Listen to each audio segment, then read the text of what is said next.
Welcome, everybody. Thanks so much for being here. This is Sarah Haas, and you're listening to the Boss Body podcast. And I know that the topic today is really going to resonate with a lot of you. I know it does for me because as women, especially a lot of us are in that midlife, menopause, and beyond phase, and we're juggling so many things and we're feeling overwhelmed. We have our work, our career, our families, whether that's kids, grandkids, spouses, partners, friends. Some of us are taking care of loved ones. We're juggling so many things, and it can feel exhausting and it can feel overwhelming. And so, my guest today, Mia Moran, she's a mom of three. She's also a productivity coach, and she has found that balance between work and family and also her physical and mental and emotional well being. And so now she works with women who are also feeling that overwhelm. She's a best-selling author. She is the creator of the flow planning method, which I'm sure we're going to dive into a little bit here in just a minute. And she's also the host of the Plan Simple podcast. Mia, thank you for being here. It's so nice Oh to my have you. gosh. So fun to be here. I'm so excited for this conversation. Yeah. So, as I said, you and I both know, and I'm sure most of the women listening know how hard it is when you have this to-do list and you have all these things to check off every day. And I know I feel overwhelmed. I feel behind. I feel like I'm always just trying to catch up. I feel like I'm just trying to keep my head above water. And I have this list and I'm checking things off. But then there's so much more left at the end of the day. And then I think, oh my gosh. And then you go to bed and your head is racing and you're just thinking, like, oh gosh, what am I going to do tomorrow? And I don't want to live that way. I want to have peace and to have calm and to enjoy my days. I'm a cancer survivor. So Yeah, I want my life to be amazing and relaxing and joyful and to get out of this overwhelm. And that's one of the reasons I'm so excited to have you here today.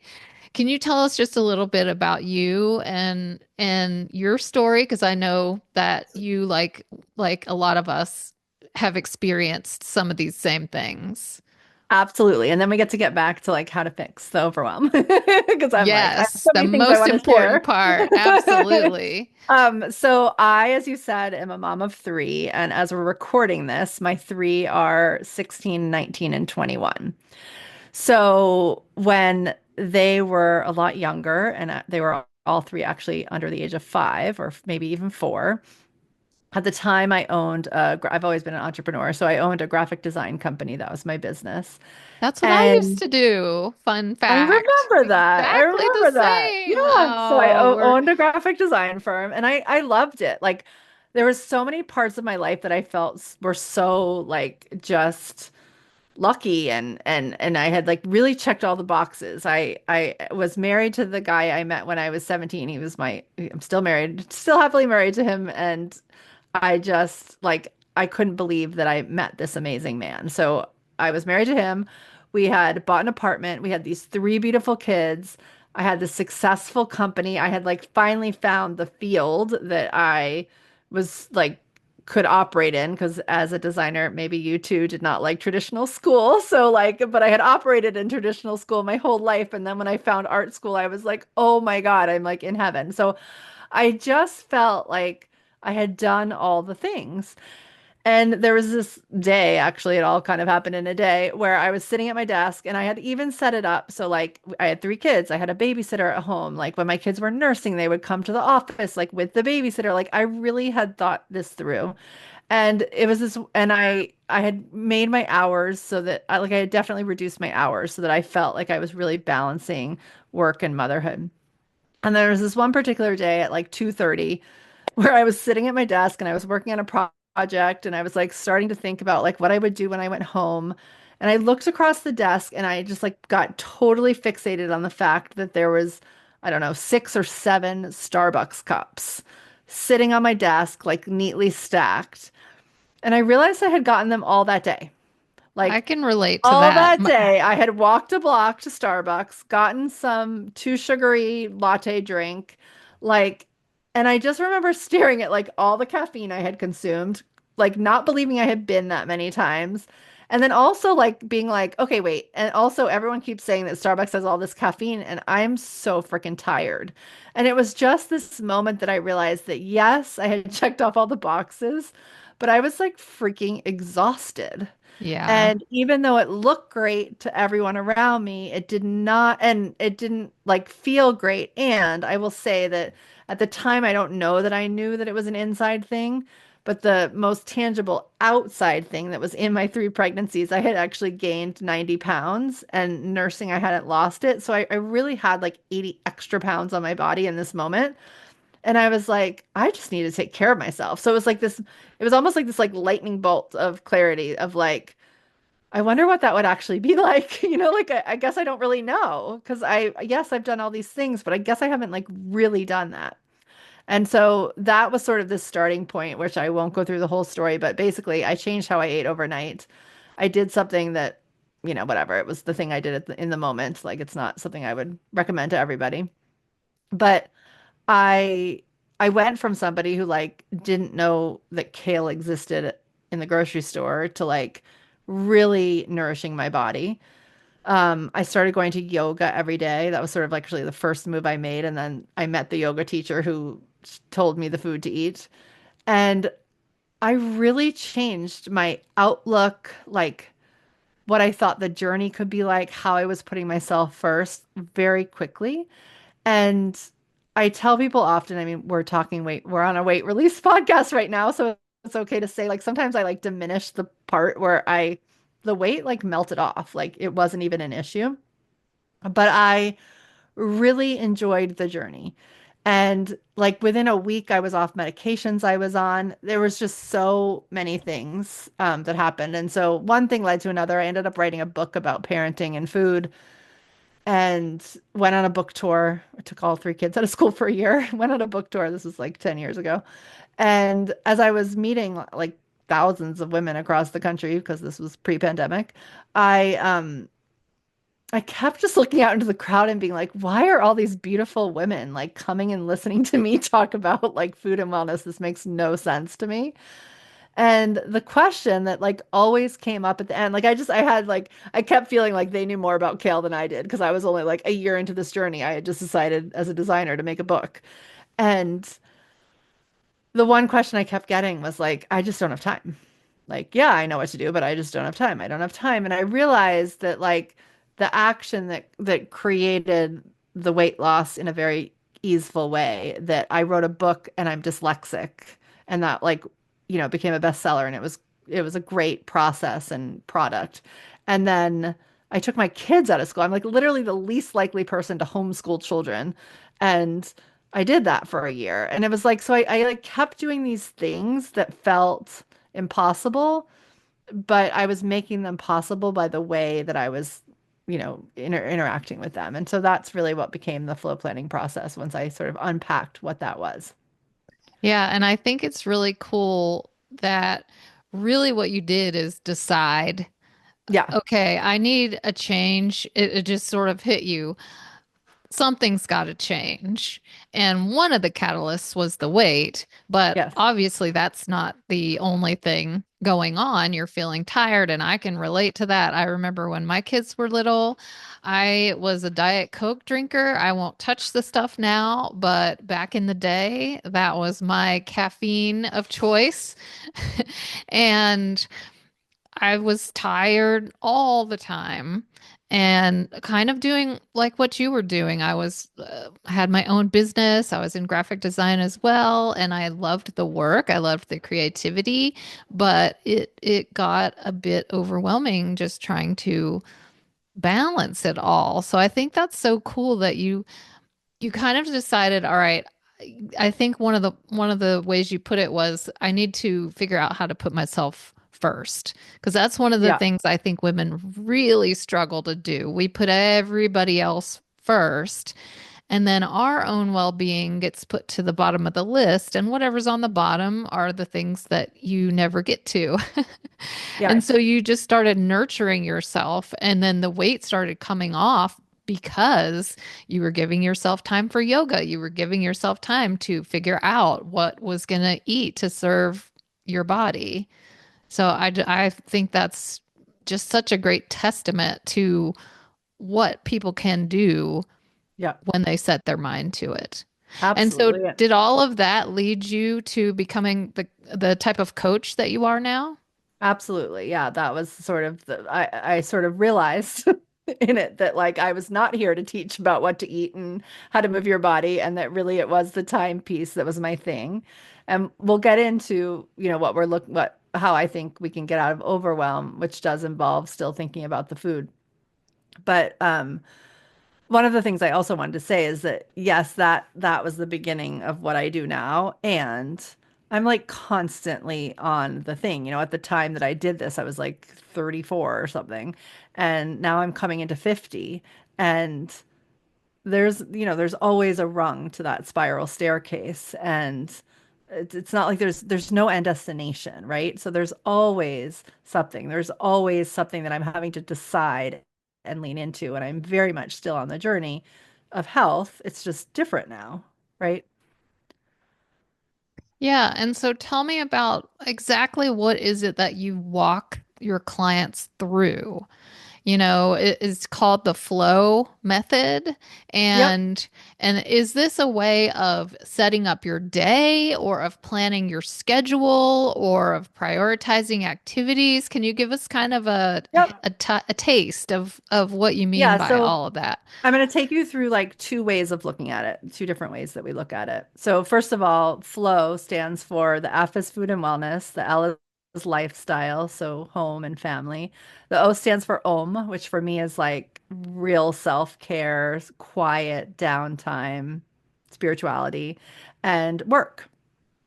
And so I feel like, yes, on a wheel of life, there could be probably a couple more categories, but like, let's like just stick to the four. And one of the things that I find that we do as women is it's like we think we have to choose. So, there's been so many like ways that we've been told this, right? We have to choose whether we are working or staying home with kids. We have to choose whether we are taking care of our bodies or taking care of our families. Like there's just so many moments where we've had to choose. And so I just like to really create a holistic picture of like how can we like what are we trying to move toward in each of those four categories. So that's one piece. It's like a lot of times one thinks that, if we add in the piece about food and health, that like we're gonna have to let go of something over here. And I have found that if we can actually balance it, we're more likely to succeed in all the areas. And so, like for example, the Om category, like the self-care category, the quieting down category, the slowing down category, oftentimes that's pretty vital to be able to stick to a new way of eating or to, create a boundary to leave work or to set up our homes differently so that it can support our wellness goals. And so to me, it's really important to look at how all four of those things work together. So that's one thing. And then the other thing is something that I call leading with the feminine first. So the actual flow planning method, I draw like a circle sometimes that has like five pieces of the pie to it, right? And so oftentimes where we start is that to-do list that you're talking about. But I feel like that misses starting from our insides, like starting from the inside. And a lot of times, if we really look at our to-do list, it's like what the kids' school tells us we're supposed to do. Even if we're an entrepreneur, it's like what the entrepreneurship world is telling us we're supposed to do, what we think we're supposed to do, what, other people are doing. Like, so there's a lot. So even if it's not like directly from somebody, if you really look at your to-do list, oftentimes a lot of shoulds versus like a internal knowing that comes from that like moment of decision that we were talking about earlier, right? Like that you noticed in my journey. And so what I have found is if we can start with what I call again the feminine, because it's like more feminine qualities of really getting centered. So all planning is, by the way, is just making decisions in advance. So it's just about making decisions. And often I'll use food as an example, actually. Like if we go to a buffet and there's like all these cakes in front of us and we love sugar, it's going to be really hard to make a good choice if we're trying not to have sugar, if we love it, right? But if we've made a plan from a place of like deep knowing that our body doesn't need sugar right now, and then we go to the buffet, like, yeah, it might not be easy at first, but I can tell you right now, I haven't had gluten or dairy in, I don't know, however long it's been, 18 years. And like, I don't even care about a table of things anymore. Like, it doesn't bother me. It's like people apologize all the time, but like, it literally doesn't bother me. There are other things that I'm working on that bother me still, but that does not bother me. So, so we get centered, like whatever that means. That can be as simple as like a deep breath, for standing in front of a table. But sometimes, if we have like a lot of sort of baggage or trauma around something, like I will not lie, food for me was sort of a traumatic thing. I think my mom took me to Weight Watchers when I was 9 years old. So like there was a lot of things that went into that day where I made Oh this yeah. decision to be A healthy a lot good of way. a lot of my listeners can Yeah. absolutely relate to that. So sometimes centering is bigger, right? So sometimes centering is like, I need like a meditation or I need an appointment with a specialist or whatever. Like, but the point is it's like, what do you need to be centered in order to make the choices you're about to make? And then from that place of center, which you just like literally, again, it's like you can even practice with something that doesn't mean a lot to you. It's just like centering can just be taking 3 deep breaths and just like feeling calm in your body. And you can just feel it. And when you feel calm and you start to practice that from that place of calm, then we go out and we sort of meet our future self and we envision what it looks like in the future. So it could be about the energy you have. It depends, you can go out far into the future. Sometimes the harder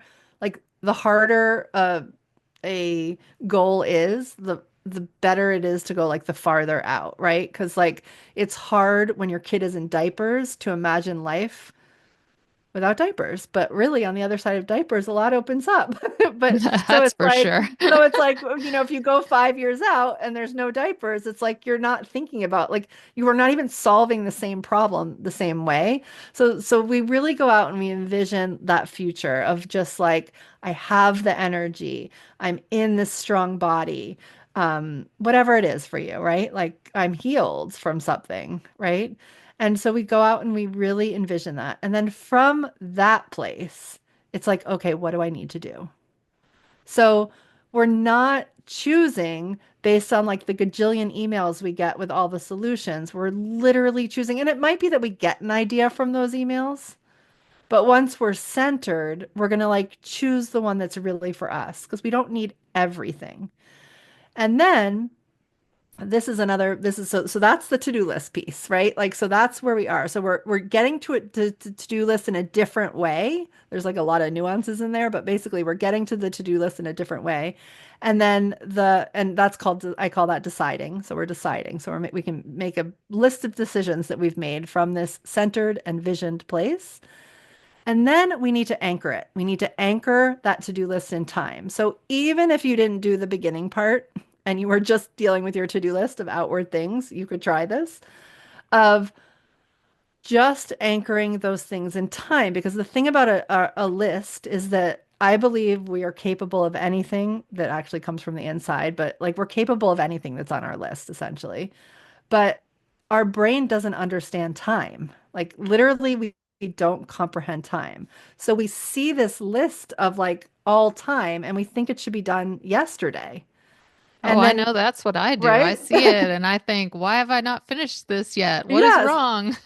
Yet, like, there's a lot of things that actually, if you look at them, you're like, wait, what are you talking about? Like, I just had this idea. Like, how would I have this book written if I just had the idea this morning? And like, and then that's something like we still might want it yesterday, or I just want to lose the 20 pounds. We have this idea this morning, and then we're frustrated that we haven't lost a pound by tomorrow. But if we really look at time, it's like, how much time do I need in this phase? And one of the things that I find very naturally happens in the menopause, like perimenopause time, 40 plus, is that spiritually speaking, I feel like time is expanding. So if you could do, release things, weight even in a certain way in your 20s, like what if we mapped it out? Like what if we gave it more spaciousness? Because there's a lot of spaciousness being asked for us in this phase. And so it's like when we really map it out, we're like, oh, like I'm going to start this habit this week and this habit this week. And when you really start to see it, it's like, wow, like I've been living like this for 5 years, but in 6 months, it could be totally different. And we can't like grasp that until we anchor it in time. And so then the time becomes the thing we look at.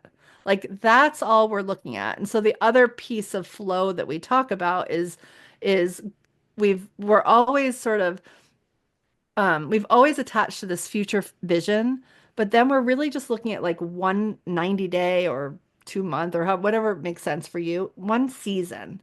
And then we're taking that season and we're looking, okay, what's happening this week and what's happening today? And we're being like really tangible about it. So it's like we're holding both extremes. We're holding this big vision, but then we're focusing on what can be in our control. And also, like that limits that list. So we're not creating overwhelm in the things that are there because the things that are there are doable because we've mapped them out in time. And if we just keep referring to the time instead of to the list, we start to show ourselves how, wow, I'm like really transforming myself in 6 months. Like, who would have thought this is possible? So And by then the fifth anchoring thing is follow through. So, which we can go into later, but Yeah, so I wanted to hit on something that you just mentioned. So by anchoring it in time, you mean looking at it kind of as a realistic, how long does this process really take? And then how can I break it down into small steps and say, okay, today I can do this. This week I can do this, and is that what yeah. you mean by Yeah. anchoring it So, by being realistic and figuring out how much time it will So take? I don't know that we always need to be realistic, but we do have to exist in our 24 hours. So I feel like there's a piece of the decide part, and that's where I said I was like simplifying because that's a big part of what we do. Um, but there's a part over there that's like, okay, this is what I want. This is how I break it down. Like actually to make a longer list at some point is more helpful than having a shorter list because like the more detailed you can get, the better. But then when we're anchoring it in time, we are literally saying, like, okay, so I want to become in the next 90 days somebody who works out 4 times a week. Or I want to become somebody who really can make an amazing lunch and sit down and eat it, right?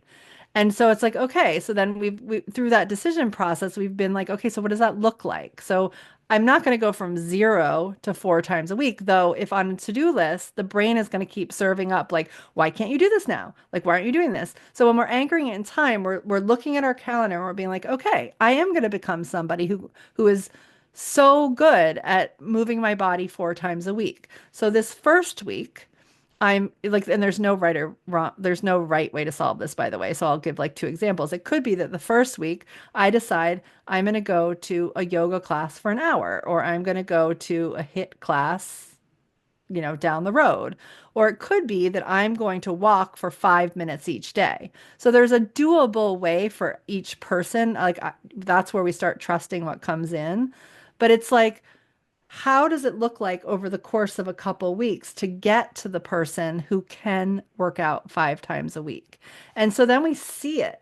And then when we're in that week where, it's 2 weeks in, we're seeing some results, but not all the results. Like maybe it's not going quite as fast as we want. And we're like, oh, like, why isn't this happening? There's so much more I could do. It's like, no, I look at the time, like the actual time that exists, and I'm like, oh, I'm just supposed to be going twice a week.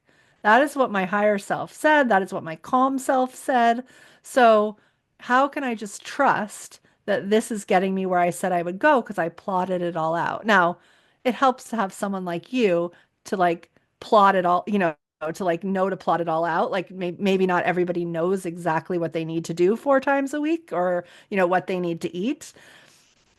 But really, that anchoring in time is literally seeing it on your calendar, literally seeing it anchored in time. Sometimes with health, the one thing I'll say is that sometimes it's more like anchoring a morning routine in time. So I'm just putting on my calendar, like, I need an hour to like take care of myself.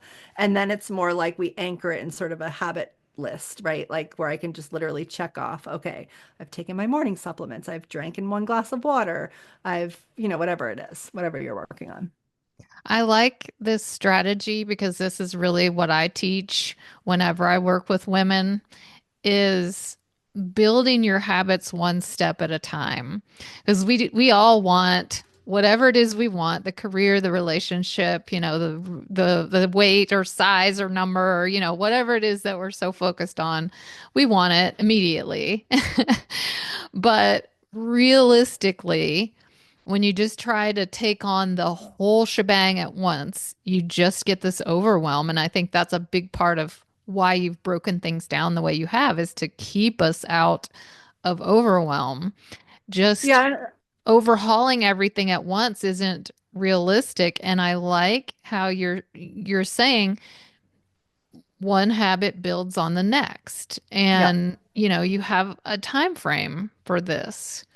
And I just want to like be super clear. Like one of the things about a plan that I think boxes in, especially women and especially creative women, which I think a lot of us are creative souls by nature, um, is this idea, and it like sort of goes back to like the diet industry of like being, contained to a way of being. So I actually in our practice, like we're redeciding, like we're going through that list of like recentering, revisioning, redeciding, re-anchoring on a weekly basis. So the point of anchoring things in time actually isn't to stick to week 8, necessarily from week 1. Sometimes we get it right, but sometimes we don't. It's more to show ourselves that it's possible because we're more likely to move forward knowing that knowing that what we're trying to do is possible. So oftentimes I tell people to do this in an electric calendar because I don't know, maybe you get sick and you can't do the 2 times a week, but you could move in a different way. So then you update your calendar. Or maybe you find that you're totally good with the second time right on week 1. And so you just move everything forward a little bit. Like there's no right or wrong way, to do it. And I will say that the doable piece is really big for me. And when I decided to get healthy all those years back, um, I had to do everything at once. Like I was really unhealthy. So like in terms of food, I had to clean it up all at once. I couldn't like take one thing out at a time. Like I needed a full thing. But to make it doable, I ate the same exact day every day for 4 months Oh, because I wow. had 3 little children. I did not know how to cook, but I could handle learning those 4 things. And I just didn't change it up. And then I got sick of it one day, and then I had to learn how to cook, and that like sort of was the next step. But it's like there's always a way to make it doable. And I Yeah. think sometimes people shy away from like, but I want to do more. So if you want to do more, then we just have to figure out how to do it doable. If you want to do everything for 5 minutes, great. But most of us don't have time to just all of a sudden it be a full-time job And I like what you said about you revisit and you course correct because, of all the course, time. it's not going to always look perfect. And you might have to adjust your expectations or things come up. Like you said, maybe you go on vacation or you get sick or whatever. life happens. So it's not always going to go exactly according to this plan that we've mapped out. But I think it gives you some structure and it gives you a vision of where you want to go. And then your ideas and your plans can be fluid as time goes on. But the amazing You part, can find flow. See the yeah, acronym? absolutely. But I really want to go back to the beginning of this whole process because you said this is more of a feminine way of planning your time and your lists. And you start with getting centered, which that's the yin, that's the Yeah. internal, that's the being thoughtful and just really envisioning what it is you want. And I love that because I'm very, susceptible to all these outside influences just constantly coming at you. The I mean, emails we are all coming are. It's through, the pretty. phone calls, the kids, everything. And and then you're like, oh, I can't forget to do that. I got to write that on my list. And then, da, da, da, da. And so it's like you're playing defense all the time and you're just putting out fires. And I like how you said, you know what? We start with let's get centered, let's envision. Okay, what is it that I want? Where do I want to be? What do I want my life to look like?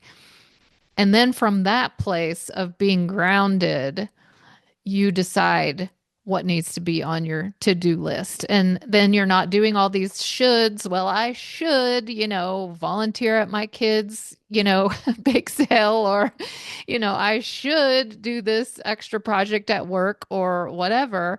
When if that doesn't really fit into your big vision, of what you want, then those aren't necessary. So I just think this is a beautiful process that you've laid out. And one of the things that I wanted to mention because I know for myself I'm impatient. I think we have to learn to be gentle with ourselves and not expect everything to happen immediately. There's always trial and error. There's always ups and downs. Things aren't always going to work out exactly the way I'm a type A, so I like to have a plan. I like to have a schedule. I like to follow through. And when things get off a little, I start being hard on myself.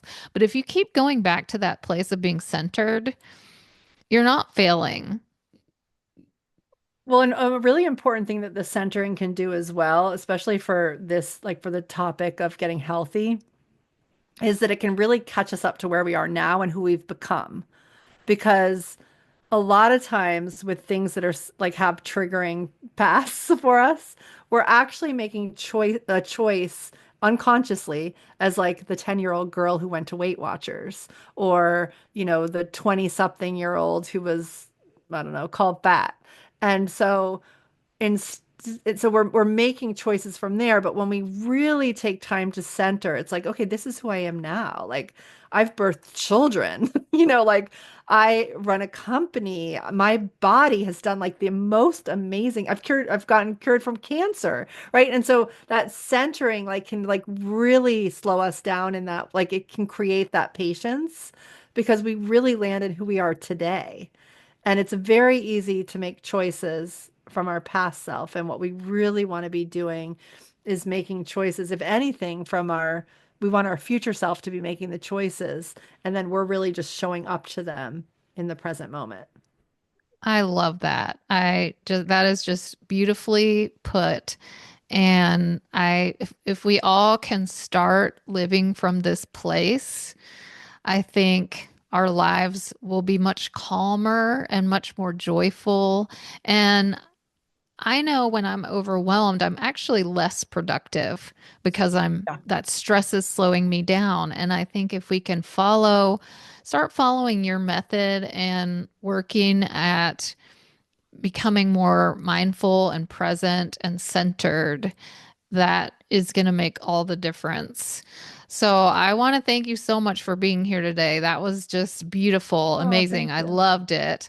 I want to mention to the listeners that Mia has a free course that you can download on her website at plansimple.com. And the course will teach you a daily planning practice to help you not feel so overwhelmed. So I know we all can use that. And I'm going to put a link in the show notes so that you guys can grab her free gift and get to know more about her. And Mia, thank you so much for being here. Oh, thank you for having me. All right. Thank you, everybody, for listening. I will see you soon.